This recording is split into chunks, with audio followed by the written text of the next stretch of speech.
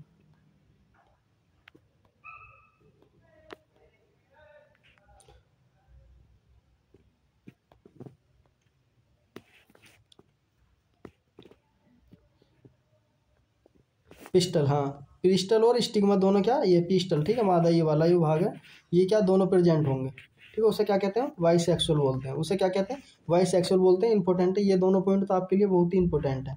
आपसे पूछे उभयलिंगी पुष्प किसे कहते हैं, जिसमें नर और मादा क्या दोनों प्रजनन अंग उपस्थित होते हैं, उन्हें क्या कहते हैं, उभयलिंगी पुष्प कहते हैं। एक लिंगी पुष्प कहते हैं इनकी अनसेक्सुअल, सेक्सुअल फ्लावर किसे कहते हैं, जिसमें केवल नर या केवल मादा क्या प्रजनन अंग उपस्थित होता है, उसे कहते हैं एक लिंगी पुष्प या एसेक्सुअल फ्लावर कहते हैं, ठीक। आगे चलते हैं। अब इसमें क्या, जब पुष्प खिला तो उसमें क्या परागण भी होगा, ठीक है। परागण की सबसे पहले डेफिनेशन देखें, यह एक प्रक्रिया परागकरण के पुंकेसर से बत्रिका काग्र गिरने की होती है। यह दो प्रकार की होती है, इनकी पराग पराग पराग जो है किसे कहते हैं, इनकी पोलिनेशन किसे कहते हैं, वह प्रक्रिया जिसमें क्या परागकण क्या पुंकेसर के बत्रिका काग्र पर क्या मिल जाते हैं, उन्हें क्या कहते हैं, परागकण कहते हैं। ये कितने प्रकार के होते हैं, दो प्रकार के, स्वपरागण और परपरागण, ठीक। वैसे कितने प्रकार का होता है, तीन प्रकार का होता है। वैसे हम जो बोटनी के अंदर पढ़ेंगे दो प्रकार का पढ़ेंगे, स्वपरागण और क्रॉस परागण, ठीक है। यानी कि एक ही पुष्प या एक ही पौधे के पुष्पों में क्या परागण होता है, यानी कि एक ये प्लांट है, ठीक, यही क्या प्लांट है, इसी का क्या ये फ्लोवर है, इस पे भी क्या ये फ्लोवर है, ठीक है। इसी के क्या इसके एंथर और इसके एंथर क्या आपस में क्या क्रॉस करेंगे, ठीक है, उसे क्या कहते हैं, सेल्फ पोलिनेशन कहते हैं या स्वपरागण कहते हैं। यानी कि एक ही प्लांट पर क्या है, एक ही पौधे पर क्या है, जो परागकण आपस में क्या मिलते हैं, परागकण जो मिलते हैं उन्हें क्या कहते हैं, स्वपरागण कहते हैं, ठीक है। क्रॉस पर परागण किसे कहते हैं, दो अलग अलग पौधे के पुष्प के परागण होते हैं, यानी कि ये अलग पौधा ये अलग पौधा, ये क्या दोनों क्या सेम जाति के होने चाहिए, ठीक है, क्या सेम जाति के होने चाहिए। ये भी क्या सरसों का होना चाहिए, तो ये भी क्या सरसों का होना चाहिए। इस तरीके से क्या मैं आपको एक एग्जांपल बता रहा हूँ, या मक्का का आप इसमें क्या ले सकते हैं, ठीक है, क्या मक्का का आप ले सकते हैं। मक्का पे भी क्या आपने देखा होगा, उसका भी अलग हिसाब है, क्योंकि उसी के फ्लोवर होता है, उसी भी की जो इस तरीके भुंटा लगा हुआ होता है उस पर क्या गिरता है, ठीक है। वो वैसे क्रॉस पोलिनेशन का आता है, तो आप जो भी है क्रॉस पोलिनेशन का एक प्लांट इस तरीके से क्या मान सकते हैं, ठीक है। कोई भी इसका जो फ्लोवर है, इसका जो एंथर है, ये दोनों क्या एक ही जाति के होंगे, इसके इस पर आ जाएंगे और इसके इस पर आ जाएंगे, ठीक है। इस तरीके से क्या क्रॉस पोलिनेशन हो जाएगा, ठीक। उसे क्या बोलते हैं, दो अलग अलग पौधे होंगे और एक ही जाति के होंगे जो आपस में क्या क्रॉस करेंगे, ठीक है। वो किसके थ्रू कर सकते हैं, हवा के द्वारा भी कर सकते हैं या किसी इंसेक्ट के थ्रू क्या कर सकते हैं, ठीक। उसे क्या कहते हैं, क्रॉस पोलिनेशन कहते हैं, ओके। अब बात करते हैं निषेचन, ठीक है, यानी कि फर्टिलाइजेशन, इंग्लिश की बात करते हैं फर्टिलाइजेशन बोलते हैं। तो इसकी डेफिनेशन देख लेते हैं। सबसे पहले क्या कहती है, जो हमारे परागकण वर्तिका काग्र पर गिरने के बाद परक नलिका पर क्या पहुंच जाते हैं और परिक नलिका अंडाशय तक क्या पहुंचाती है, जहां नर युग्म और मादा युग्म के आपस में क्या मेल हो जाता है और निषेचन होता है। निषेचन के बाद अंडाशय फल और बीजांड के बीच में क्या बीज बन जाता है, उसे क्या कहते हैं, निषेचन कहते हैं, ठीक है। ये आप इसे डेफिनेशन के याद कर सकते हैं, इंपॉर्टेंट है, ठीक। आगे चलते हैं। फल एवं बीज में निर्माण, यानी कि फल और बीज का निर्माण कैसे, निषेचन के बाद अंडाशय में फल में परिवर्तित हो जाता है, ठीक है। बीजांड बीज में परिवर्तित होकर नए पौधों का निर्माण में क्या सहायक होता है, ठीक है। इसे क्या कहते हैं, फल और बीज का निर्माण कहते हैं, ओके।